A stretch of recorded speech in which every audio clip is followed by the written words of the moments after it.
give back to our community, our time, and our talent. We have all been given unique talents, and we need to share that.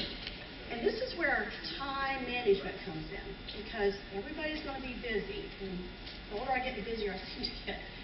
You really need to manage your time. I used to tell my diabetic patients that you have to make time to exercise, because it's so important, as part of your diabetic,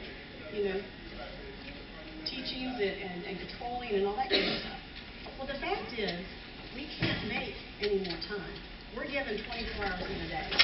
That's all. We cannot make any more time. But what we can do is schedule our time. So time scheduling, time management. You got to constantly work at it. I'm constantly working at it. And I'll give you an example of time management. I'll take my day today. I got up at 5:45 to take a shower.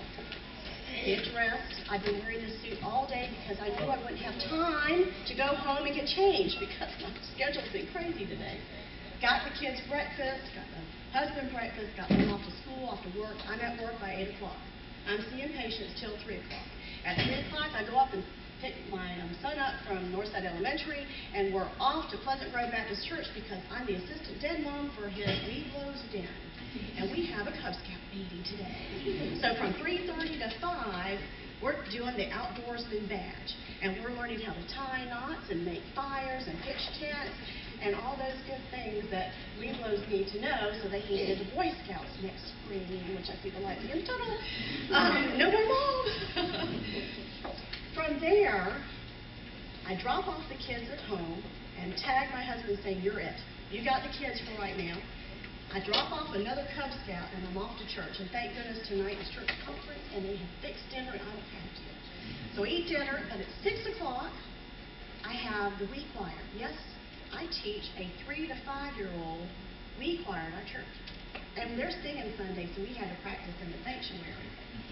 Now, I've got about a dozen 3 to 5-year-olds lined up on the stage practicing "Wise Man Built His House Upon the Rock."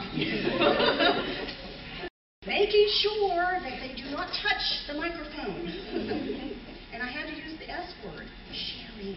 You have to share the microphone. Oh, I don't want to. Don't the older kids just get their own microphone? I'm like, no, you have to share. The point is, not everybody can have the patience to be an assistant den mom to 6 very active fifth grade boys. Nor can anybody off the street just come in and teach a dozen 3 to 5-year-olds how to sing and behave themselves. Now, my husband's a general surgeon. He can make 3 to 4 little incisions like this on an abdomen, take off your gallbladder most of the time, and have you home that afternoon drinking and eating. He also happily coached the football team my son's playing on at Northside Elementary last night in the pouring rain while I was videotaping the umbrella so they can watch game film afterwards. But I tell you, he would rather have bamboo shoots put up his fingernails than to teach violin choir. He is not gifted in that. We all have different gifts and talents, and you need to find what you enjoy doing, what you can give back. And I challenge you to do that. President George H.W. Bush, in his State of the Union address in 1991, put it this way: we all have something to give. So, if you know how to read, find someone who can. If you've got a hammer, find a nail. If you're not hungry, not lonely, not in trouble, seek out someone who is. Join the community of conscience. Do the hard work of freedom, and that will define the state of our union. So, the third goal, give back to your community. I think I've done my purpose. I've taught you the 3 things I wanted you to teach. I set my goals high. You've learned it. We've achieved it. Again, I say congratulations. I wish you all the best. You are our future, so you need to take care of the rest of us as we get old. Thank you.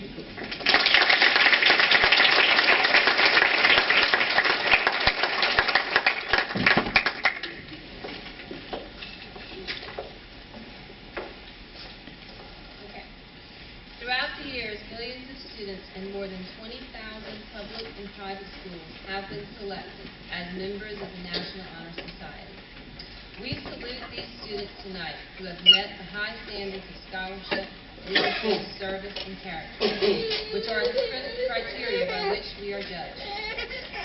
They have led exemplary lives within our school. Records of former Honor Society members indicate continuous and ever-growing talents and capacities in later years. They have become effective and contributing citizens in professional, technical, humanitarian, civic, and commercial undertakings. We recall all those who preceded you with pride and hope you too will go on to distinguish records worthy of your exceptional talent and ability. We hope you will retain the same qualities you have displayed in your high school years, and that due to your participation in its development, yours will be a healthier and happier environment. The students you see seated before us tonight are fully qualified to uphold the precepts of the Society. At this time, I am proud to present the candidates for induction in the Colleton County High School chapter of the National Honor Society. Will the candidates please stand? Join me now in applauding their accomplishments.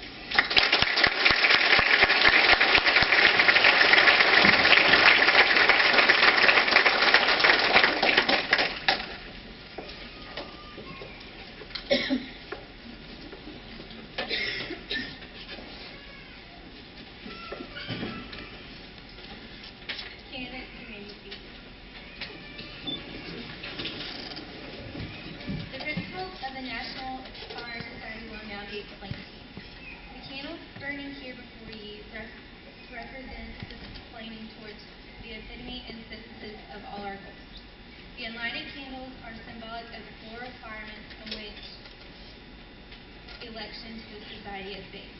The wardens of these four principles, scholarship, character, leadership, and service, will in turn define the meaning of their station. Scholarship, supreme and primary, please speak first.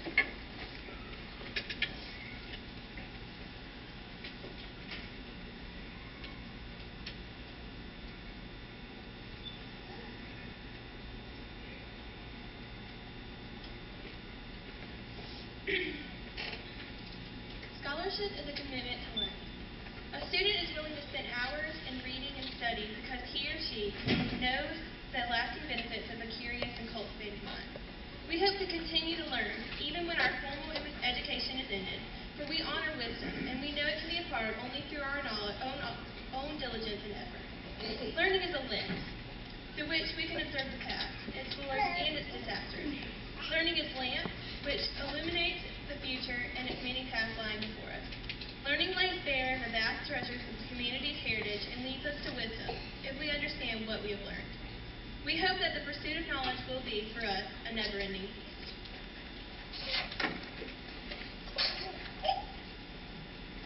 Character, will you now approach?